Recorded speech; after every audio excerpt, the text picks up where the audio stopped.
us who were here yesterday. It's like deja vu all over again. We'll start with questions for Lydia Williams. Lydia, how are you feeling after everything? Probably the better answer or question to that will be how will I be feeling in the next couple days. Still have to celebrate tonight with the girls and really spend the next little bit with them and really soak it all in, because really it is about the team. It's about how we perform tonight. It's about leaving the camp in a really good atmosphere and taste and getting our break leading into what's going to be a pretty tough next little bit. So yeah, I think feeling good, but yeah, not there yet. Okay, we'll start with questions for Lydia so she can go in. I was going to say get changed and I realised you're already changed, but so that you can depart. Any questions for Lydia? Yeah, Lids, congratulations on just the night and the career and everything. Can you just talk us through the pre-match stuff in particular? That looked pretty special, quite emotional. How much did you know about it before it happened, and just what was it like to have that moment? I only knew where to walk. I didn't really know any much more than that. Just, the girls were going to be there. My family and friends and loved ones were going to be there, and there would have been a presentation and a video, but that's basically it.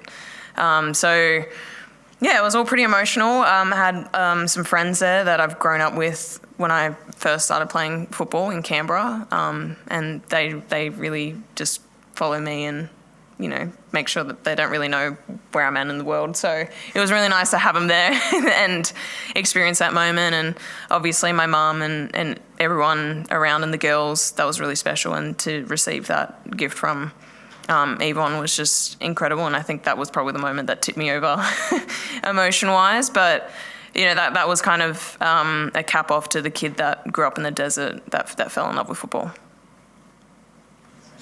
Lids, congratulations. I was sobbing in the media box along with a couple of other people watching you receive that beautiful cloak from Yvonne.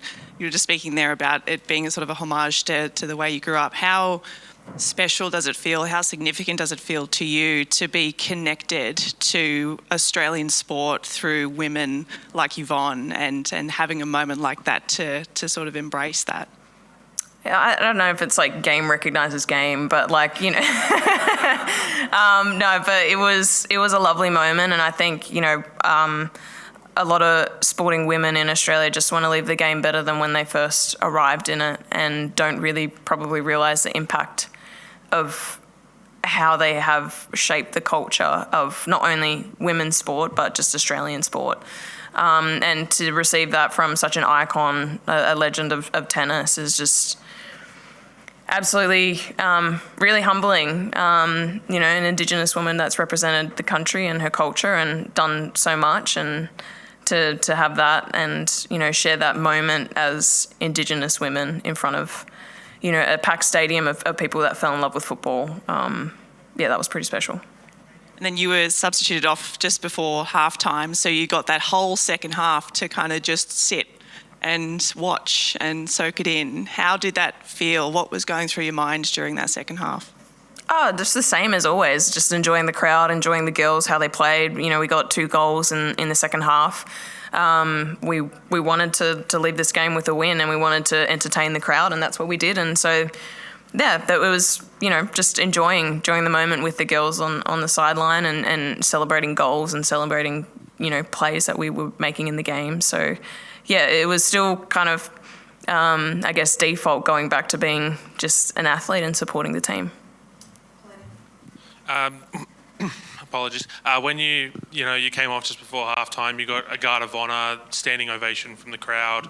I think it just speaks to the respect that your teammates all have for you, but the Australian public has for you now. What do you have any plans yet in terms of staying in Australian football and helping the next generation? I mean, I'd love to. A big part of what I do is I like storytelling. So I love telling my story and going out and doing a lot of speaking. And I'd love to continue that, because I think that helps encourages the public and, ultimately children who are going to be the future of this country and achieve great things. So for me, it's about what's going to be the best way to keep myself to encouraging and inspiring the next generation for this country, for this sport. But, ultimately, just, I think the way that the Australian public has wrapped their arms around the Matildas and everyone, it's like their team now. It's like, I think I said, the family of football and what the Matildas are is no longer just our families, the team, the coaches, the staff. It's now in the public and the fans, and it's really lovely to see, and I'd love that to continue. Lydia, you're one of the last ones of, a generation before that came through, so you know what the team has been through and where the game is going here in Australia and internationally. And I know you've said before about you really hope that the legacy that you leave behind will be that the team will always win with humility and lose with grace. And I wonder how you think, how difficult that's going to be in the future, given the new sort of adulation that this game and this team now has, and the professionalisation and the growing from strength to strength.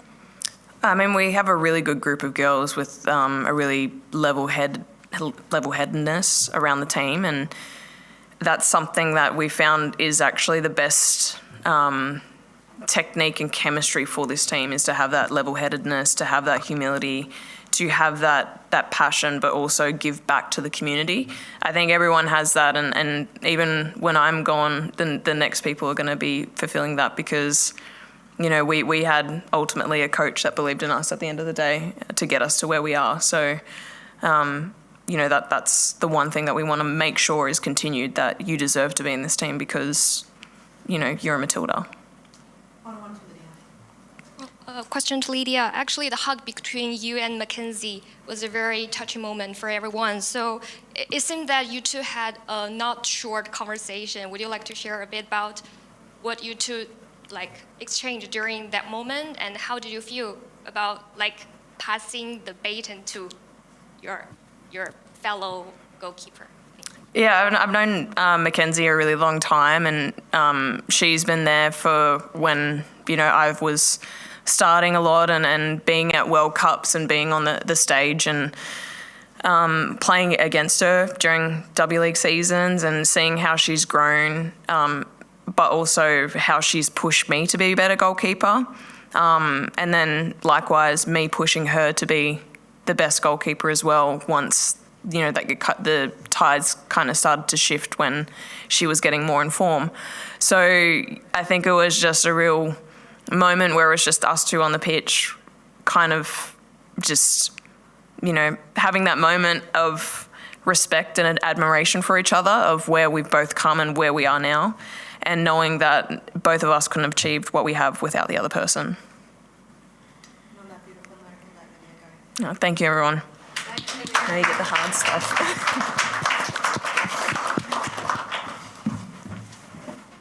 How do you follow up after that one? So again, I was going to say, it sucks to be you following that one.